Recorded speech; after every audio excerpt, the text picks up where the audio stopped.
The bottom line is the beginning is getting curious. Curiosity is everything. Because if we shut ourselves down and sleepwalk through life, we're going to get what we're going to get. And it's not going to, there won't be those sparks of light where I could do something differently. And I could kind of like weave my own future. Sleepwalking, I mean, that's the worst possible thing. That feeling of regret where you wanted to try something else, but you were just too afraid because you had to pay your mortgage and you wanted to put your kids through college. But this is what I say to people. What do you want to model for the people in your life? What do you want to show? How do you want to show up and how do you want to be remembered? Do you want to be remembered as the person who just kept checking the box? Or do you want to, test the limits, test your own boundaries, get curious, and try something else? Yeah, you'll have failures, but you'll also have successes. Welcome to Inside Out Career Design. In this show, we're obsessed with answering a single question. Is it possible to create an authentic, meaningful, and fulfilling life you love while building a successful and rewarding career? My name is Peter Axtell, and I'm here with Nicola Vetter. We're co-founders of the Whatsnext.com Career Insights platform and creators of the groundbreaking Motivation Finder assessment. Join us as we seek to transform suffering into joy for millions of people stuck and confused in their lives and careers. We'll share our insights, discoveries, and life lessons and talk with career experts, leaders, spiritual guides, psychologists, data scientists, coaches, anyone who might hold a strategy or answer to the age-old questions of what's next for me and what should I do with my life?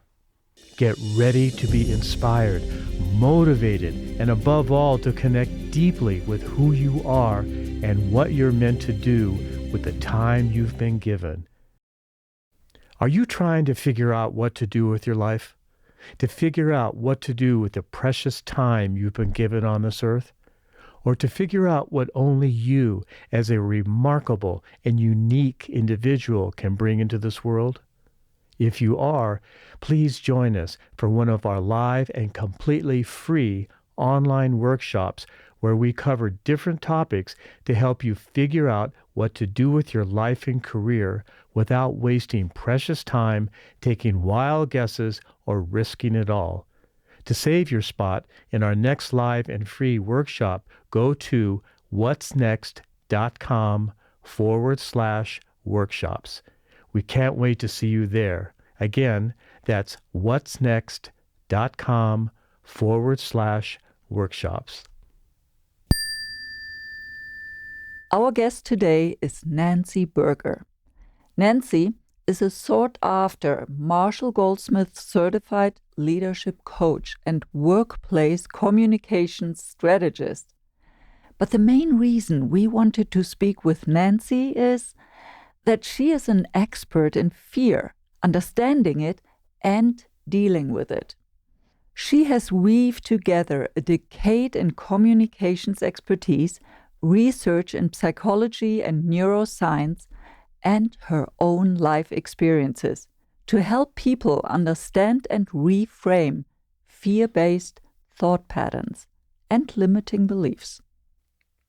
If you're at a what's next moment in your life, where you need or want to make a big decision, a big change, then it can be terrifying, especially if you're trying to make this decision, as we would say, from the inside out, where you aren't just trying to find the next job that will pay you the most money, but to find meaning, satisfaction, and purpose in addition to taking care of your financial and material needs.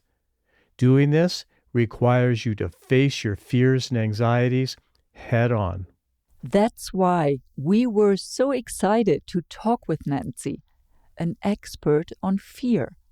And in our conversation, we talk about sleepwalking through life and spiritual wake-up calls, how we tend to know that things aren't right, but we push those feelings down and ignore them, how fear is a gift and provides a roadmap to meaningful change, how avoiding fear is a mistake, how your thoughts can keep you stuck, how to get out of your own head and realize how many options you really have, and how to weave your passion into your life, even if you aren't able to pursue your passion full time. All right, it's time to listen and learn from Nancy. Hi, Nancy. Welcome. And we're so happy you're here with us. And one of the big questions we're trying to answer here on the Inside Out Career Design podcast is what's next? And what's next for my life, for my career, or even the bigger question, what should I do with my life? So we are curious about you, Nancy. What were those moments in your life and career where you really had to sit down and had no choice but to figure out what's next for you? Well, first of all, thank you for having me. I love talking with you and Nicola every time. Well, when we talk about what's next and sort of inflection points in our lives, I go back to one story that is particularly resonant and was a huge game changer for me. And it was when I almost got arrested for DUI. And that was not only a wake up call for me personally, but it was a wake up call for me spiritually. So I think what sometimes we do is we start sleepwalking through our life and we stuff down whatever discontent there is, if we're not satisfied, if we're not feeling good in our skin. For me, I was in that spot, but I didn't really realize it, which isn't terribly unique.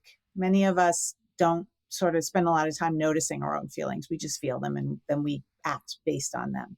So I was in a very unhappy place in my life and I was, behaving irresponsibly. And one particular night, I was pulled over, failed a field sobriety test with flying colors, and then was facing an arrest.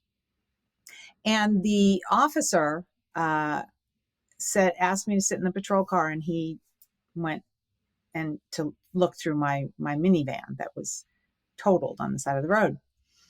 And he came back and he said, "I don't think this is who you are. And I'm going to give you a ticket and drive you home." Now, this story gets mixed reviews because, and we won't go into the weeds on that, why he chose to let me go. If he would have done it if I was another person or if I was in another geographic location or, it goes on and on. But for the purposes of our conversation, I want to share it because it was a flashpoint. It was a moment where I realized that I either made change or I was going to go down a rabbit hole. And in that moment, I made a significant change. And it started with figuring out what didn't feel right. And I know that sounds simplistic, but that's where it started for me. What doesn't feel right? Sitting with myself and saying, are you happy in this marriage, life, situation, on this trajectory? Is this the right thing for you? So that was the start for me. So what was the unhappy place that you were in? So, If you could just... I was a mother of young children. I was a writer. I had been a writer for nearly 30 years. I was in a marriage that was deteriorating, and not because anybody wasn't a good person or there wasn't love there. Life isn't like the movies. Sometimes we go down paths that slowly, deteriorate for us. We're not really aware of it because there's goodness and we try to look for the goodness. For me, I had to do a lot of soul searching about what I wanted my life to be and how, and my marriage was part of that. And so I began a path of discovery for myself. I got really curious about fear, why we feel it the way we feel it, how it gets in our way, and how we can change our thinking around it. That started a almost decade-long journey for me of understanding the neuroscience of fear and how humans are wired. And on a personal level, it led me to the discovery that I needed to make change. I left a 27-year marriage. It was extremely painful and difficult. And I started a next chapter of my life. And part of that next chapter was sharing the strategies that I learned that saved me, that changed my life, with other people, to help them do the same if that's what they want to do. What was the first step you took, and then what was the sequence after that over that 10-year period? Yeah, and I wouldn't want to mislead your audience by insinuating that it was linear. It wasn't a linear journey. It was, it started with just the acceptance of my discomfort, the acceptance that I'm not comfortable in my skin.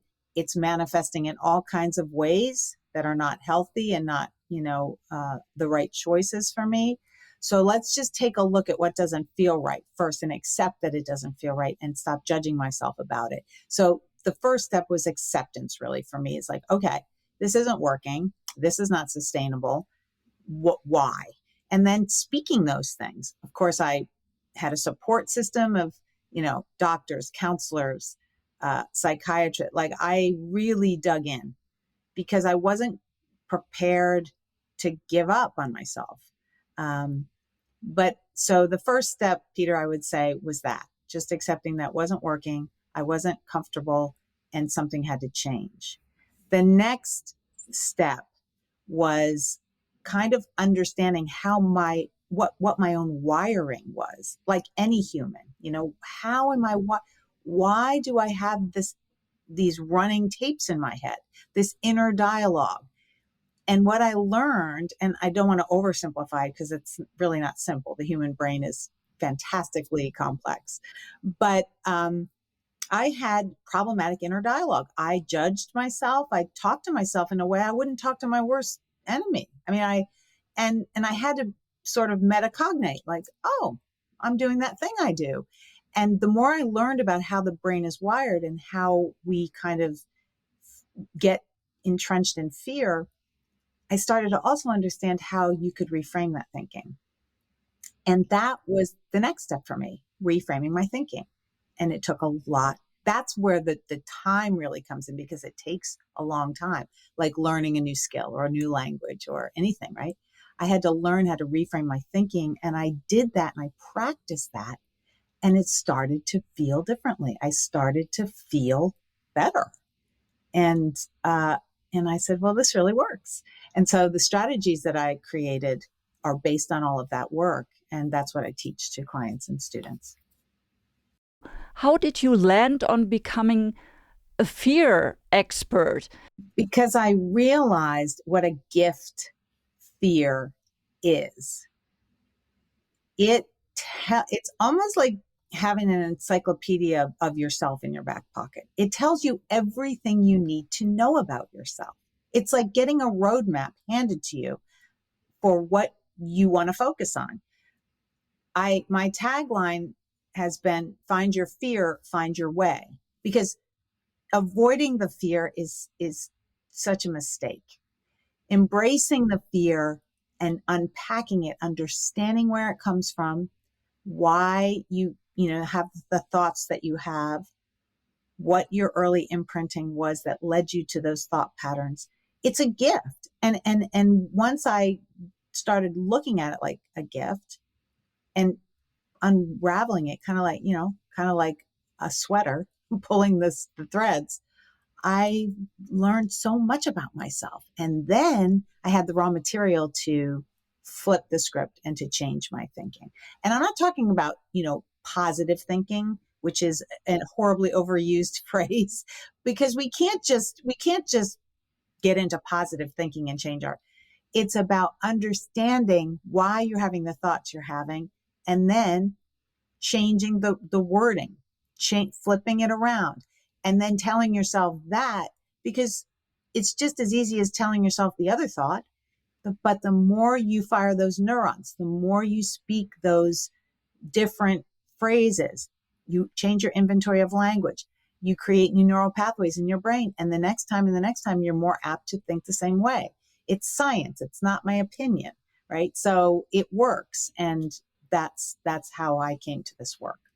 Can you give us one example specific example how you turned around that thinking in a fear-based situation? Sure. So I'll share one of the strategies that is extremely powerful with my clients and learners, participants in retreats.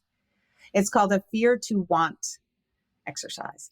And what I do is I hand out index cards and I say, on the front of each card, I want you to write a fear-based or limiting thought. It could be, I'm afraid that I'll be stuck in this job for the rest of my career, or I'm afraid my relationship will deteriorate for lack of connection.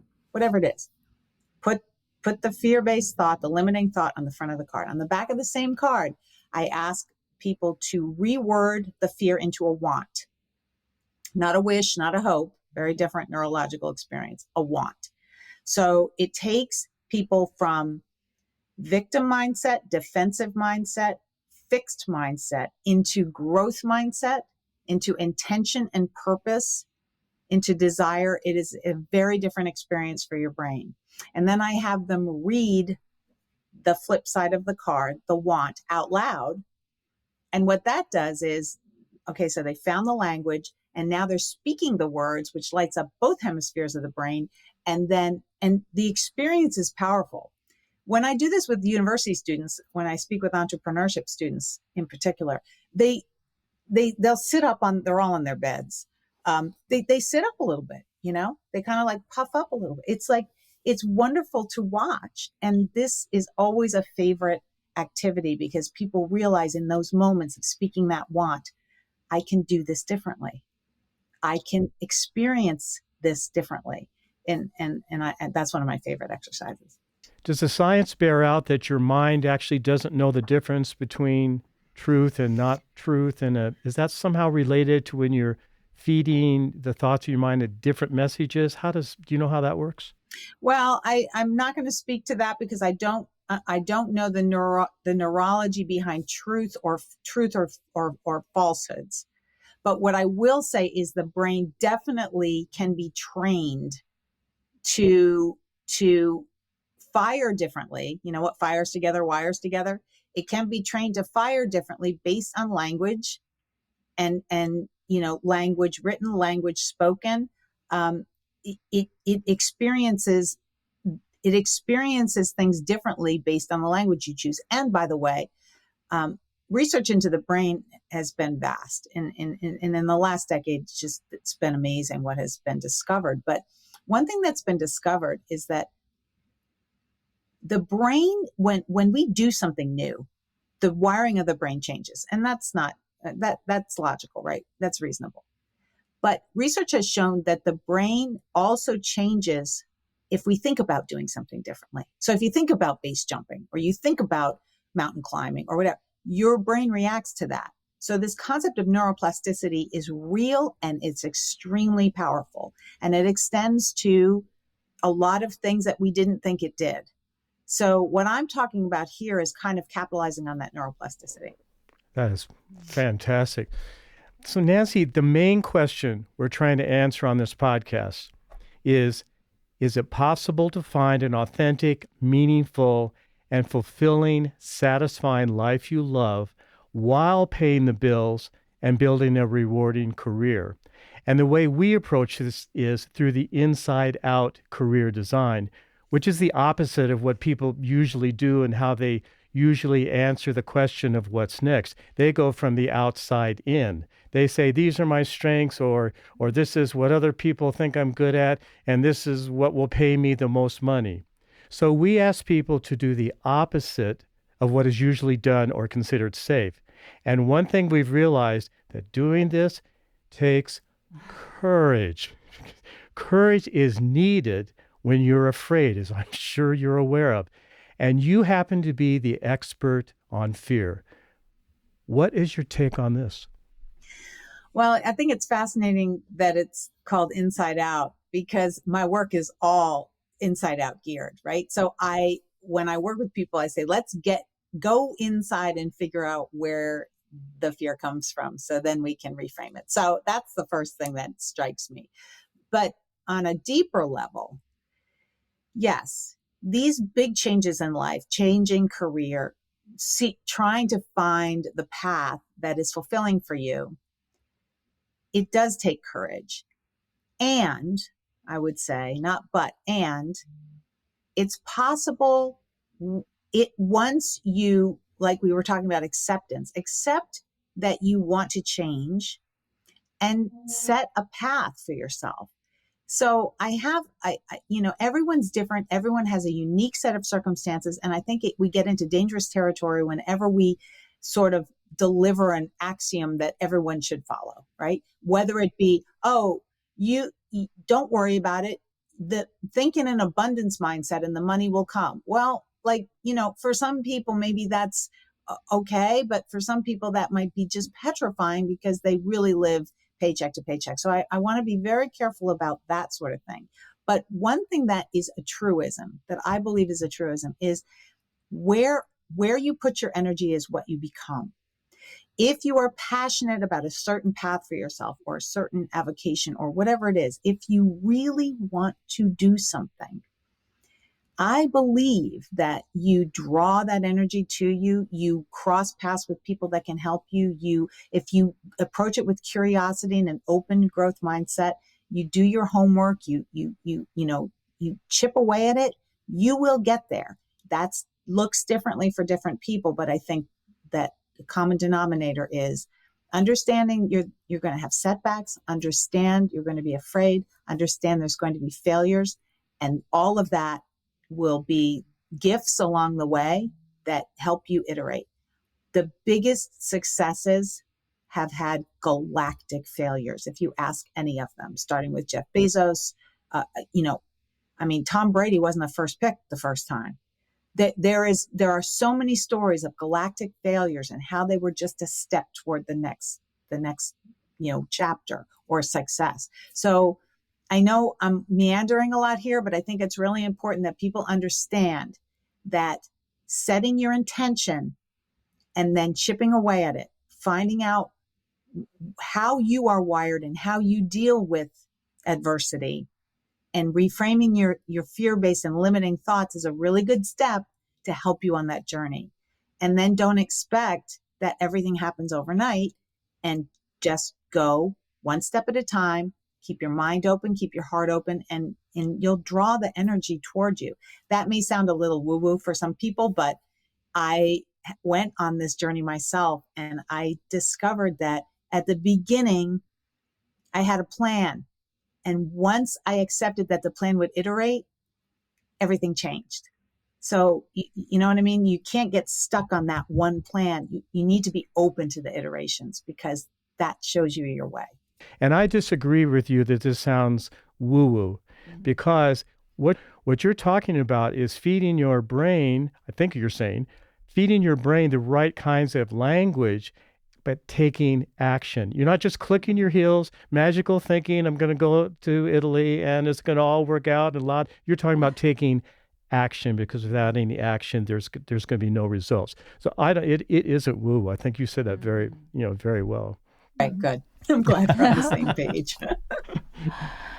And now the other thing that happens often that we see in our practice is that people just like to cling on to what they have. They like to stick with their known misery because it's a known path. And yet, of course, they limit themselves and can't really move out of that. How do you deal with people? I mean, I see you nod. How do you deal with people that are just afraid to move into the unknown? Right. They're stuck. Yeah. It depends on the person. And sometimes, to be perfectly frank with you, sometimes in some cases when someone is terribly stuck, it could be a trauma response. In some cases, it ends up being a trauma response that person has. When we dig in, go inside, sometimes I learn with clients that they have had trauma in their past. And in those cases, I will refer them out. I'm not a mental health professional. But I am a mental health consumer.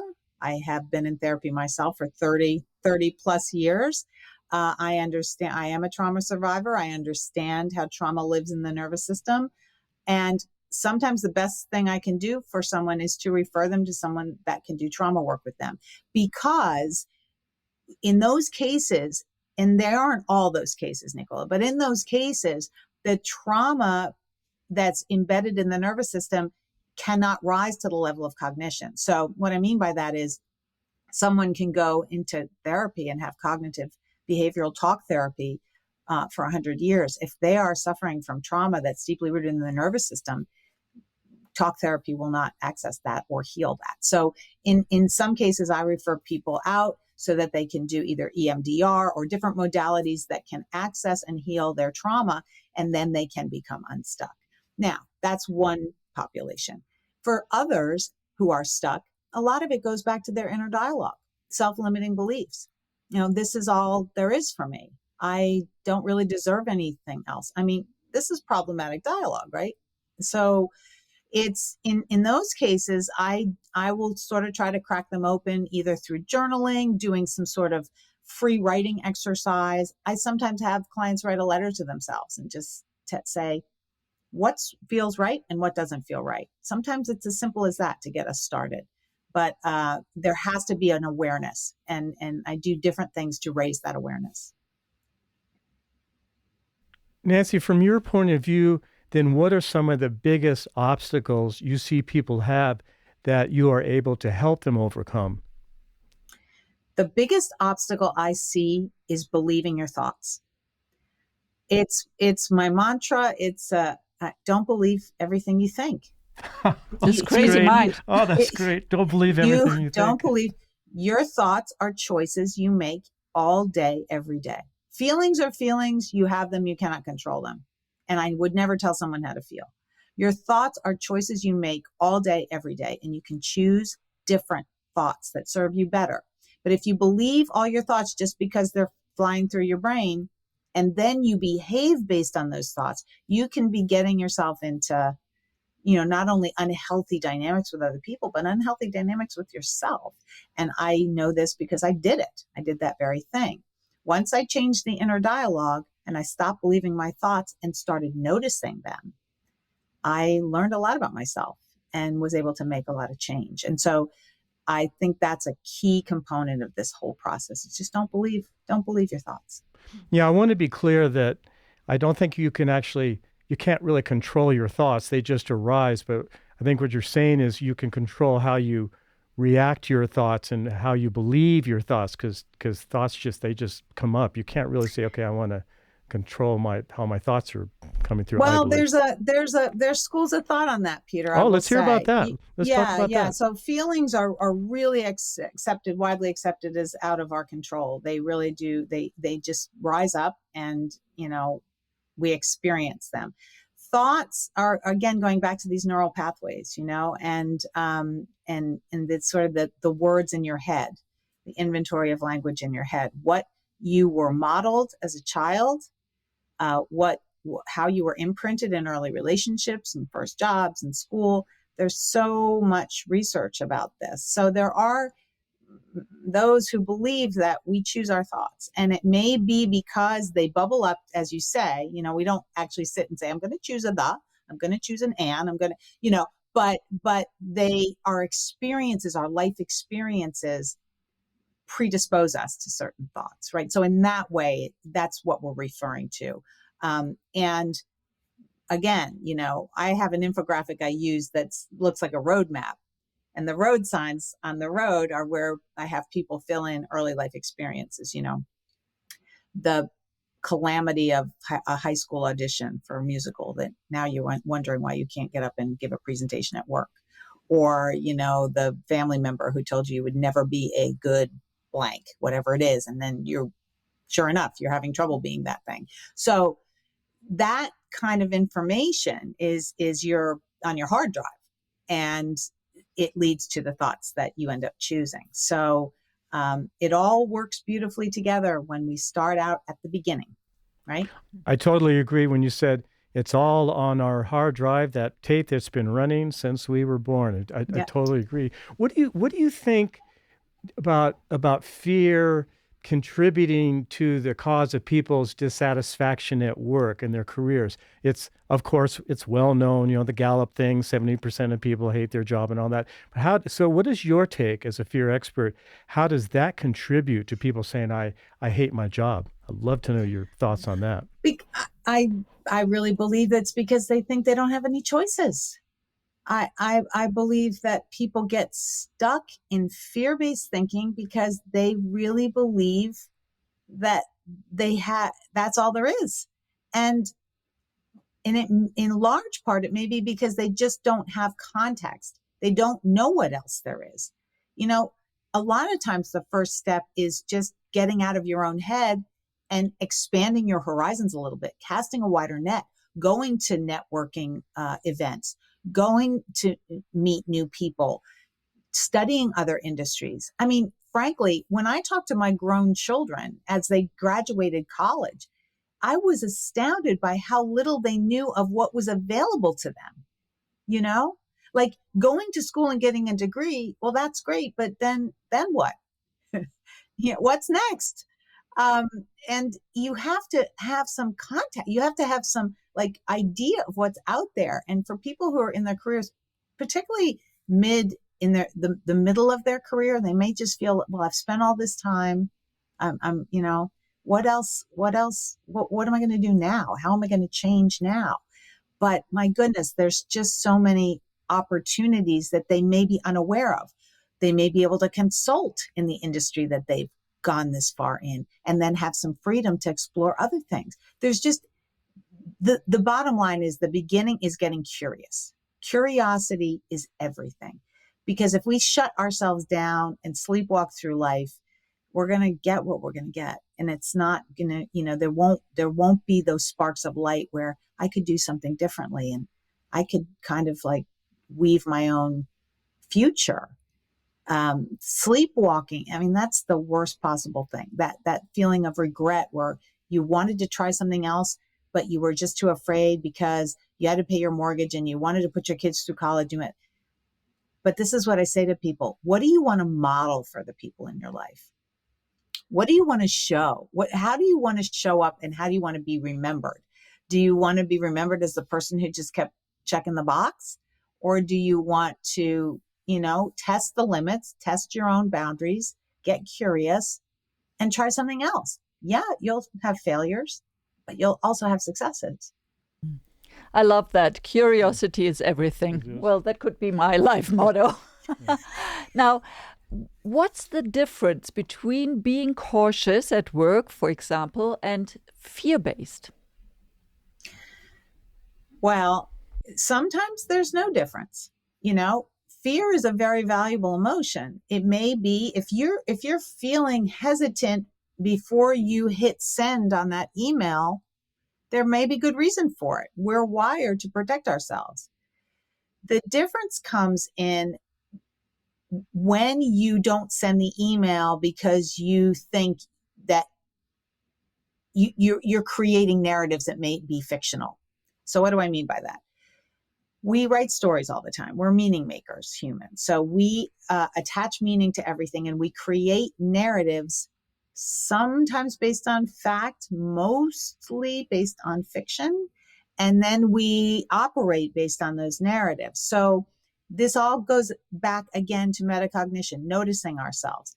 If you've written the email carefully, you're speaking truth with professionalism, you've checked for typos, you've read it 3 times, it's fine.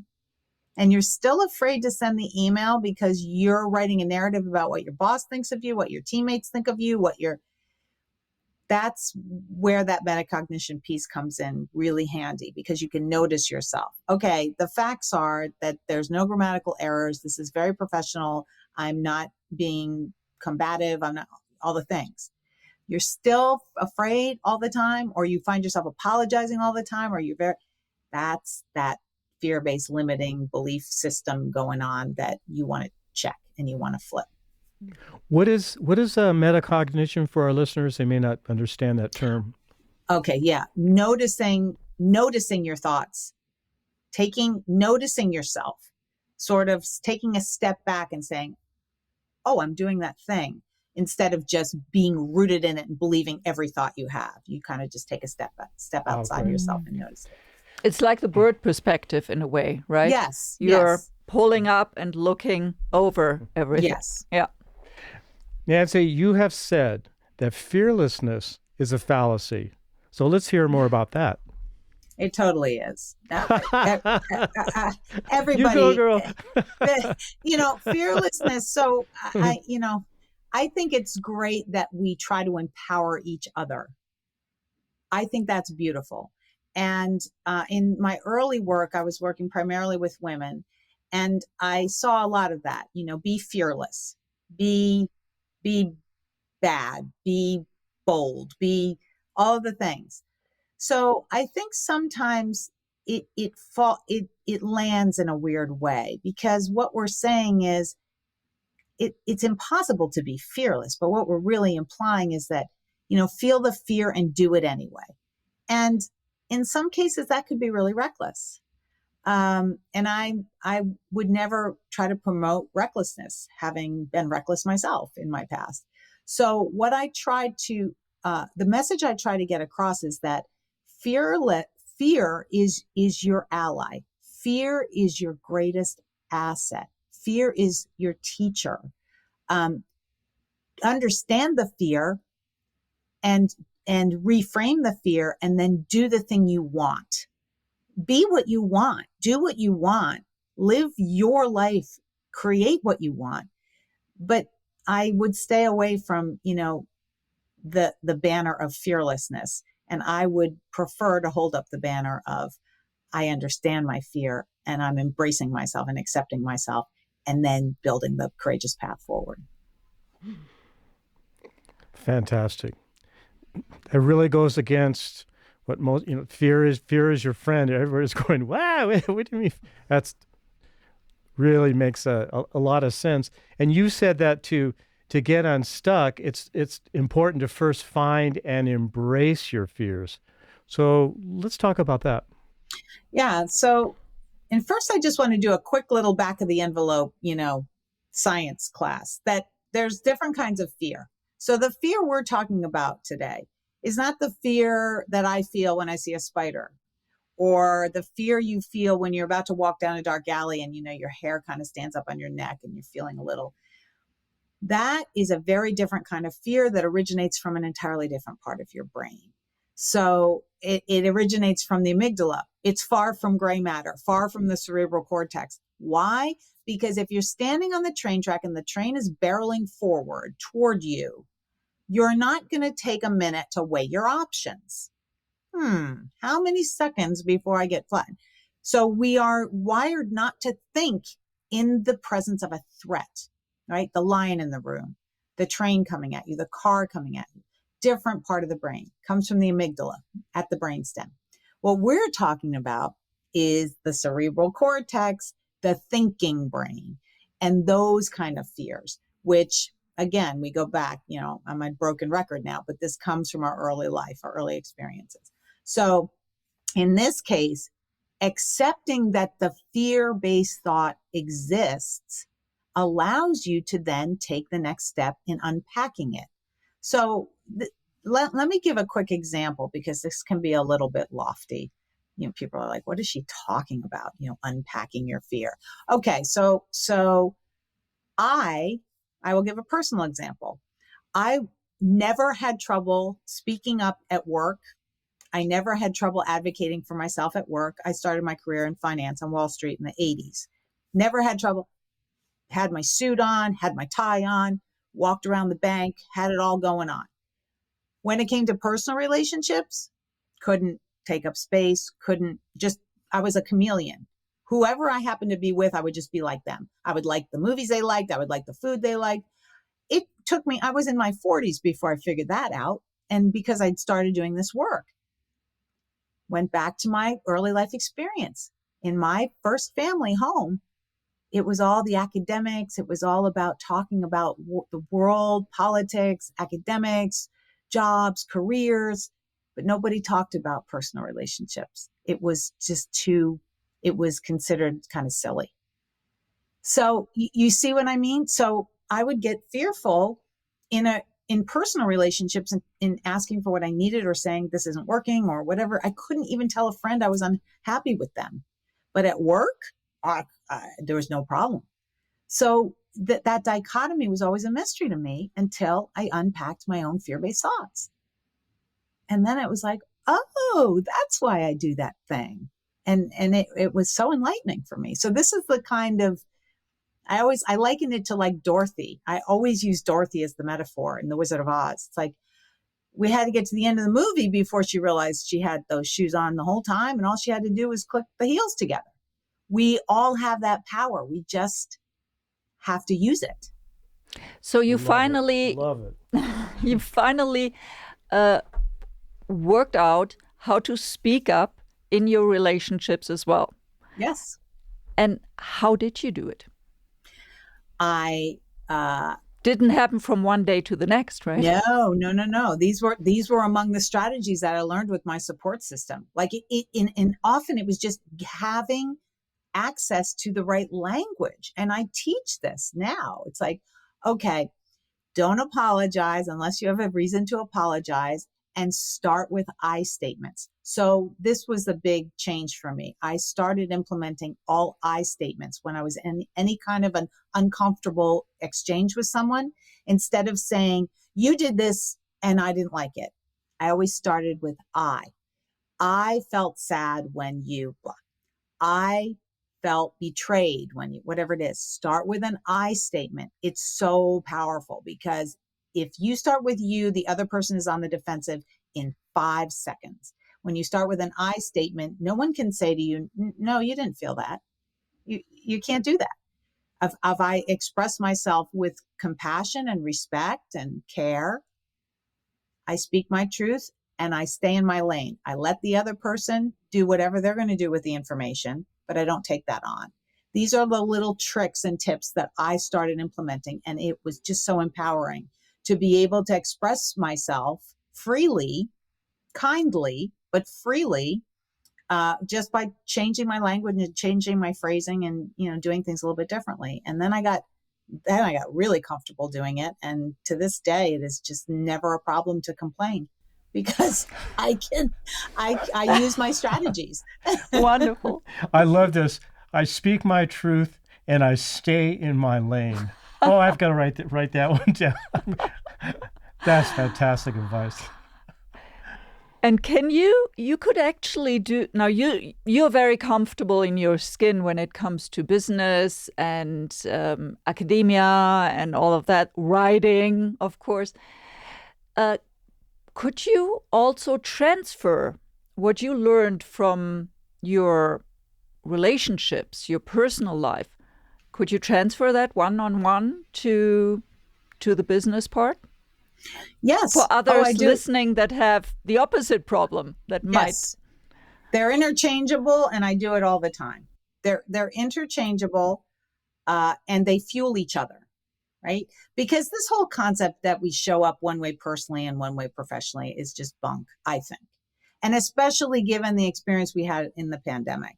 The lines are all blurred, your cat's walking across your laptop during your Zoom meeting, there's kids in the background, there's FedEx people popping in. So life is different now, and work life is different now. And we show up the way we show up at work and at home. It's really the same thing. Obviously, there's a level of professionalism and things we don't really talk about at work. And I understand all that, but I'm just saying that the lines are very blurred. So what I use myself and what I teach other people are strategies that are applicable anywhere. I tweak them a little bit for I'll work on digital communication at work. Workplace communication knots are unique to work, and sometimes they take a little bit of different approach, but the underlying. Mm-hmm. So just a couple more questions. I'm curious because, we know that music is a passion of yours. Of course, as you know, it is for me. How has music helped you throughout your life, and how have you incorporated music in your life? Because I'm pretty sure I know you're not in a rock and roll band and opening for the Rolling Stones next week. So, but I know how important music is to you. So, how have you incorporated it into your life? Something so important. Because right now, I am contemplating incorporating music into my work. And what I mean by that is help using song, because I'm a songwriter, using song to reinforce my message on how to reframe limiting beliefs, how to understand your fear better. Because just as people learn better through story, song is story. And just now I am talking to my videographer about incorporating music into my speaking engagements, into my trainings. And I'm actually writing lyric, like just yesterday, I was writing lyrics because I think it would bring, to answer your question, music has meant everything to my life because it's a channel for me to be creative and to express myself. And I'm a singer, songwriter, and I've probably written, 30 songs maybe. And going into the recording studio, tapping into my creative juices and expressing myself that way has been tremendously powerful in some of the hardest times of my life. Now I'm kind of like experimenting with, well, how can that format help people learn that they have choices? Help people feel hopeful, help people. So it is just so funny that you asked the question, because I really, in the coming year, I want to offer that as part of my service offering, that when I do the talk, when I do the training, I'll bring a song just for that team or just for that organization. I think this is a great idea. And this causes me to think about somebody listening to this, to think about what their passions, whether it's painting or yoga or music, and you've got to make a living in a certain way, but you can also feed this other very important part of you in another way. I don't make a living being a professional musician anymore, but I try and play 10 or 15 minutes every day, and that feeds this deep, important part of me, which I know you understand, without having to say I must reclaim my youth and do any of that. You can kind of combine that and have both. Yeah. Absolutely. And my son is a phenomenal guitar player. And at one point, he was probably 19, he said, people are saying maybe I should make a living doing this. And I said, well, I'm not going to tell you what to choose for your path forward. What I will tell you is this: when you have to play your guitar to eat, it is less fun than when you can do something else that lets you eat and then you can play your guitar for fun. So that really resonated. I think it resonated with him. He's going to get his master's now, so I guess it did. But it's so true. Any passion that you have, we go back to the curiosity piece.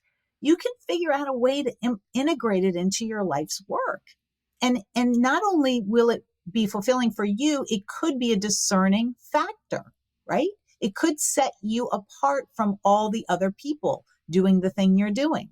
So just be open. You never know until you kind of like experiment and try different things. So I never in a million years thought that I would integrate music into my work, but I started just paying attention to signals, and that's how I got to this point today. But even as recently as 6 months to 9 months ago, I never really thought about it. Even when I would play and people would say, that's really too bad you can't do that more. So, you know what I mean?